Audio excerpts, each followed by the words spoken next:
Hello, I hope you're having a wonderful day. My name is Mac with 9B4M the family, and today we are in Namibia. Well, Blair and I. We didn't take the kids on this trip. This is a bit more of an aggressive trip for us, and we are doing a self-drive safari across the country. We wanted to stop and do a little bit of a video to talk about some of the things that we've learned just getting into the country, specifically related to self-driving safari. Now I'm gonna put my shades on. I wouldn't normally do this, but guys, it is bright. The sun is beaming out here, and I can barely keep my eyes open because it's so bright. I live in the UK now, right? So a lot of clouds I've gotten used to, and this sun is just beaming. All right, so we rented a car from a company, Asco Car Hire, and it's a 4x4, four-wheel drive vehicle, and it's in great condition. So far, it's been really good. Now, this is not necessarily to pub them, but I do want to say this: if you're going to rent a car to drive yourself around, you want to book that months ahead of time. We had to contact about 50 different companies because we did a late booking to try to find a company. This company was available for us, but you really want to be ahead of time. And there is a national, what's it called? The Namibian Car Association? Yeah. So there's a Namibian Car Association. If you can't find something up front, contact that car association. I'll have the specific details down in the description of this video below, but you'll definitely want to do that. Contact the car association, and they can help you get a rental car if you need a rental car. So we're heading from the capital, Windhoek, up to Etosha. That's where we're going first, Etosha National Park. So it is a good drive, guys. If you're going to make that drive up to Etosha, we've been driving now for about four and a half hours. It's about a five and a half hour drive. So be prepared for that. There's only about 2 or 3 towns along that route. So be prepared for a really long drive and it's a beautiful drive. The countryside is sparse and it is so quiet. I'm gonna stop talking so you can hear how quiet it is out here.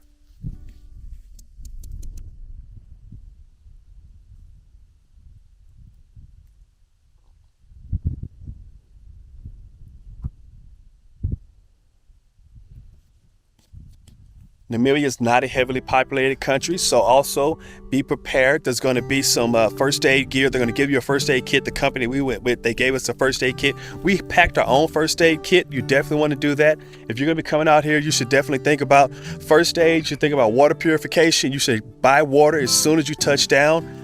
Don't travel out here without water. The rental companies will tell you if you lose your vehicle, if your vehicle breaks down or something, you'll be 24 hours. And if you're in some parts of the country, you may be more than 24 hours before you be able to get help.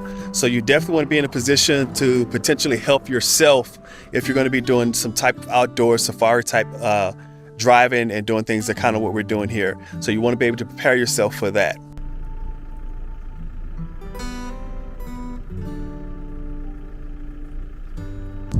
So a four-wheel drive vehicle is not absolutely necessary. However, over 90% of all the roads in this country are either gravel or sand. Now, the road up from the capital up to Etosha National Park, we're about 60 kilometers from the park. It is still paved. The entire route has been paved, but I presume that as we head across the country to other locations, we're going to be on either gravel or sand, and our speeds are going to be reduced.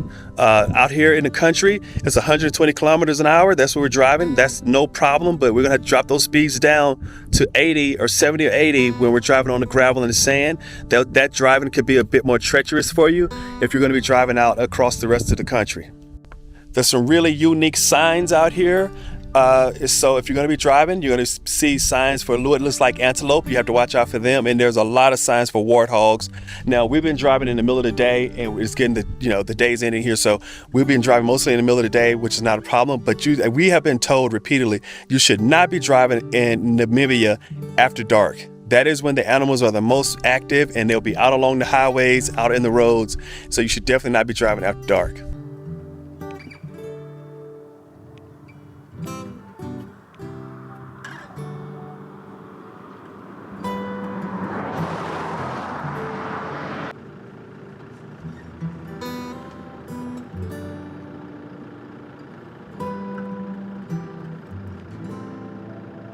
The vehicle that we rented also has 2 gas tanks on it, so that definitely helps. There's some really far distances in between a lot of locations. Namibia is a very large country, so you definitely don't have gas stations everywhere. They're in the towns, but the towns could be some, typically they're anywhere between 70 to 120, 130, 140, maybe 200 kilometers apart. So you definitely want to make sure that you gas up and keep a close eye on that. The first tank would empty before we start to see the hand go down on the second tank. So that's just something that come along with the specific vehicle that we rented in this case.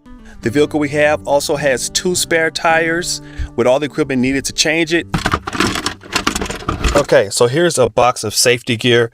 We have a fire extinguisher, something to clean the vehicle out if we need that. Jumper cables, which I brought an electric set of jumper cables with me. Has a lithium-ion battery, high capacity. If you need to change that tire, and then here's some small tools, and there's a lot of sand, so we have a block if you need to set the jack on, jack the vehicle up to change the tire.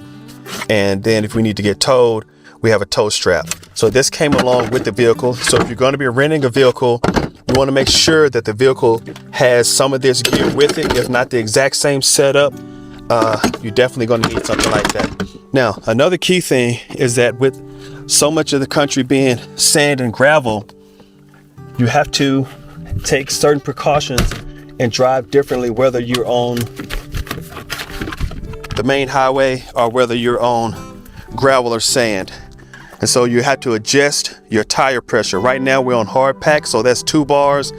And then if we drop down to gravel, that'd be 1.8 bars. And if we drop down to sand, then we could drop down to about 1.5. So you're going to have to constantly be adjusting that. We also have with us in this vehicle, and every vehicle here in Namibia that you rent should have this as well, which is going to be an air compressor. It's kind of tucked away here behind this luggage, but we have an air compressor which runs off of the battery of the vehicle and can help us air up those tires when we go switching back and forth. So that should definitely be available for any vehicle that you'll be driving here in Namibia.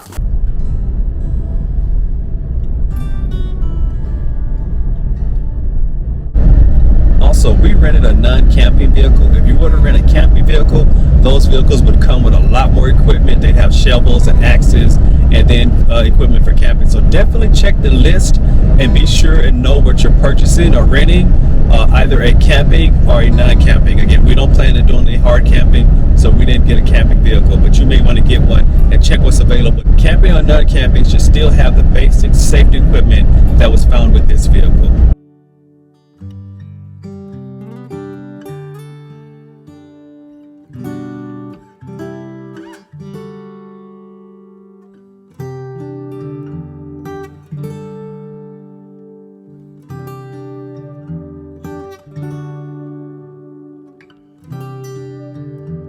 Pulled over again at another rest stop. There are tons of rest stops every few miles. Just a nice area, little table. There's trash there.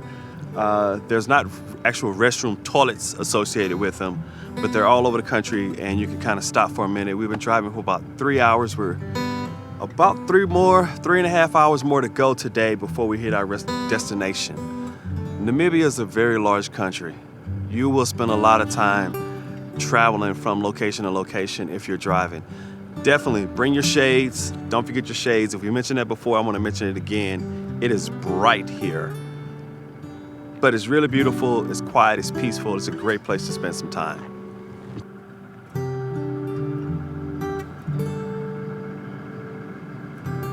We just left Etosha and now we're back on a hard top, which is asphalt, and we're gonna air the tires back up to 2 bars to get it back up to the right.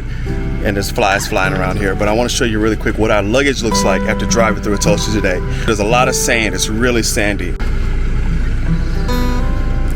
This is our luggage. None of this sand was here before the morning.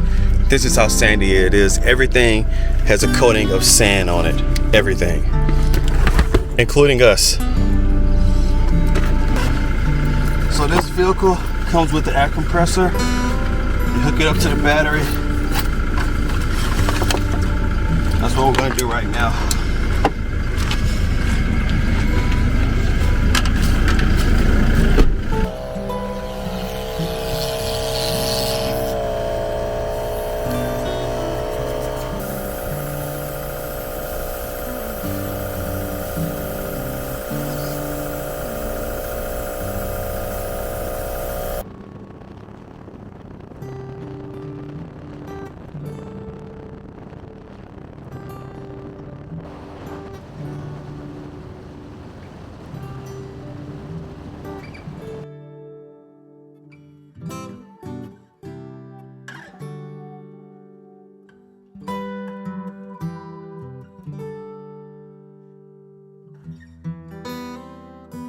Okay guys, again, if you like this content, be sure to like and subscribe and watch our other videos from Namibia. This is one we wanted to cover about the vehicle, but the rest of them, the next one up should be Etosha National Park. Okay, until next time, take care.